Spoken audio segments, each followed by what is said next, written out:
Robert, can you get my shoes? Oh, God, I look so much shorter. Thank you, darling. All right, it's been a year since I've done this, so I have my script over here ready to go. Yes, are you ready? Riette, I'm in a show. Molly, that's great! It opened last night at the Piccadilly Theatre. Huge success. What's it called? It's called The Coconut Girl. Why is it called The Coconut Girl? Well, I'll just tell you all the whole story. Molly, why are you speaking in an English accent? Because that's how I learned it. It's called The Coconut Girl because she's a great heiress and the daughter of Pootsie Van Doyle. Pootsie owns a large coconut plantation in Florida, and that's why she's a great heiress, and that's why everyone calls her the Coconut Girl. This first scene takes place in the garden of this gorgeous villa that he has rented for her in Monte Carlo. And so it begins with an overture, and then smacko, right into the opening chorus. Welcome to Pootsie Van Doyle, who made millions and millions from coconut oil. He traveled by train and he traveled by ship, and his dinner so coconuts paid for his trip.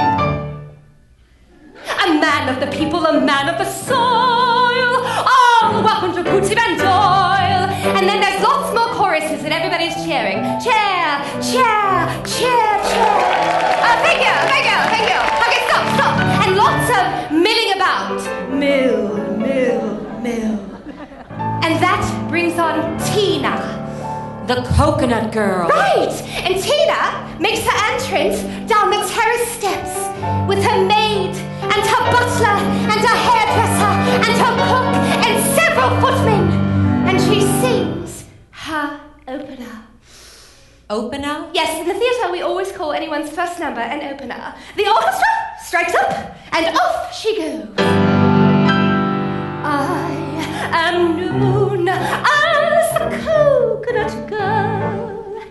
Though my intimate friends call me Tina, I'd be more contented if Dad hadn't rented quite such a grand place as the Villa Marina. The style is ornate, there's lots of gold plate, and my bathroom is mother of pearl.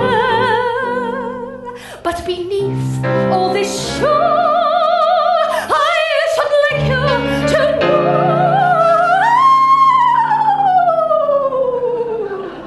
See what I did there? That I'm just simply the Coconut Girl. And then Tina says, hello, everybody. Oh, it's you. And then Cy Mortimer and his roommate, Bob Garfield, come on in a terrible old automobile. Cy Mortimer is a Yale baseball player who Tina is secretly in love with, but who has had to say goodbye to in America, but he has followed her to Europe. Anyway, they do the automobile number, and we all come on in the second chorus wearing dust coats, motoring hats, and veils. This is the refrain. Paddy McNeil bought an automobile and invited his girlie for a spin. Everything was fine and dandy for the first few miles, until he let the clutch right out and couldn't let it in. And as he drove with full speed, Paddy tried to proceed with a little original sin. But he found he couldn't cuddle her with both heads on the wheel. Crash! That's why Paddy had to buy another automobile. Woo! Oh, thank you. That's Wonderful. I know. It stopped the show on opening night. Oh, what a shame. I do hope it will go on again. Oh, dear, Riette, that's just another theatrical expression. Then the automobile falls apart and the audience just screams. And that takes us to the serious part. By the way, we're in the garden of the Villa Marina now, and there's a wall and a tree and a tree. And Tina sits in a pink dress at a swing. and the music plays softly, and Count Alexis comes on to pay his respects to Tina. Count Alexis. That's Tony Morelli. Good baritone, but on the short side. Now, this Count Alexis has a terrible reputation. He's a terrific gambler and an adventurer, and although Tina has been warned against him, she can't help but finding him attractive. Anyway, he brings her a bouquet of gardenias, and they sing their famous swing song. It's a duet. Forgive me, please, for thus intruding upon a lady who is fairer than the day. Coincident shall be to me you are alluding. I beseech you, pray, to go away. Be not unkind, be not unfair. Moments so sweet are far too rare. As I swing to and fro, high and low,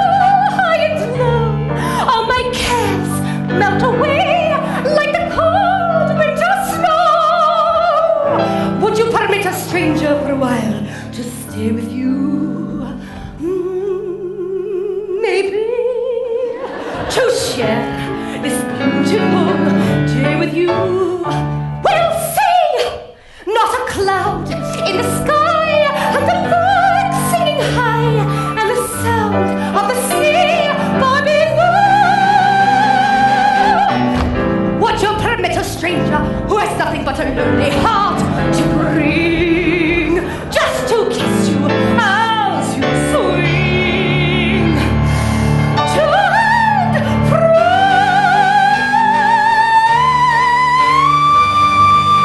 And this is where I come on and say my line.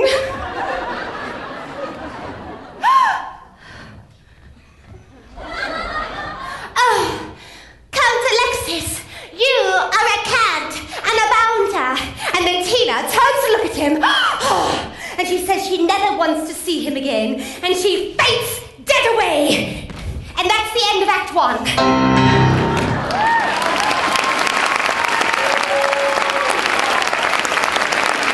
That's very funny. Wait till you hear Act 2. Count Alexis goes away broken-hearted because he really does love her. And he isn't an adventurer at all, but instead comes from a very noble Hungarian family. He goes to the casino at Deauville to gamble with his last 100 francs. But before he does, there's a sextet, which I'm featured in, with 5 other girls. We're all dressed in evening dressing gowns, each one in a different color. Mine's mauve. And we carry fans to match. Oops. We're 6 lilies of the valley. Rose, Maud, Kate, Jane, Maribel, and Sally. We toil not, neither do we spin much. But we find in that casino that we win much more by being gentle with the gentlemen, playing at the tables. Often sentimental men get emeralds and sables. To Rose, Maud, Kate, Jane, Maribel, and Sally. 6 pretty fillies, far from being silly, really 6 lilies of the valley. Okay, now we do it again, but we do it in harmony. Okay, I'll just do my part. We're 6 lilies of the valley. Sally, not much. More playing tables. Sables too. Sally, 6 pretty fillies. 6 lilies of the valley. Thank you.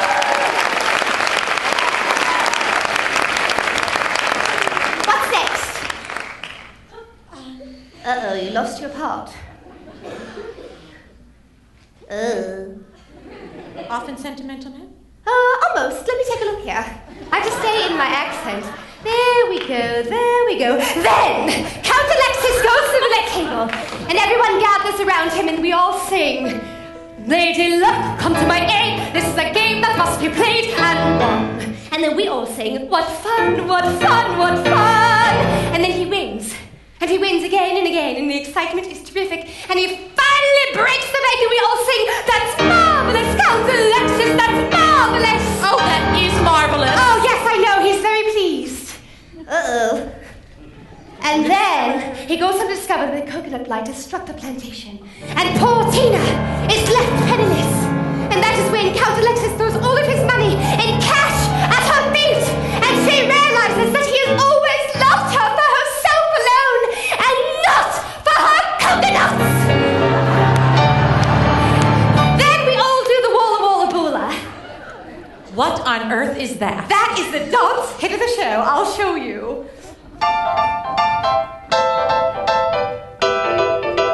When you dance the Walla Walla Boola, Walla Walla Boola, you will find it so much cuter than the Honolulu hula. First you swing to the left, you swing